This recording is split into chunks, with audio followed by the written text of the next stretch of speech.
এই ইনজুরিগুলো থেকে দূরে থাকতে পারবে। হাই, আমি আকাশ। তো চলে এলাম আবারও একটি নতুন ভিডিও নিয়ে। তো নীলাঞ্জন দে নামে ফেসবুকে একটি ভাই কমেন্ট করেছে যে এসিএল ইনজুরি কী করলে হয় না, ফুটবল খেলতে গিয়ে ইনজুরি কখন হবে সেটা কেউই বলতে পারে না, সেটা যে কোনো ইনজুরি হোক। তো যেমন ফুটবল হলো একটি ফাস্ট বডি কন্ট্যাক্ট গেম, তুমি ভালো খেলতে গেলে ভালো যেরকম প্র্যাকটিসটা ম্যাটার করে, তেমন লং টাইম ফুটবলটি খেলতে গেলে এক্সারসাইজটাও ম্যাটার করে, শরীরের স্ট্রেন দরকার হয়। তুমি সকালে প্র্যাকটিস করছো, বিকেলে কিছুই করছো না, তো তোমার ইনজুরি হওয়ার চান্সটা বেশিরভাগ থাকে।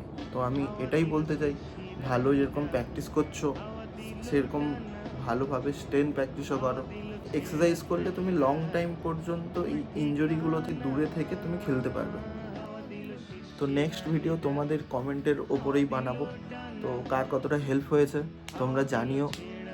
আজকের মতো ভিডিওটি এখানেই শেষ করছি, তো দেখা হচ্ছে আবার একটি নতুন ভিডিওতে। তো আজকের মতো টাটা।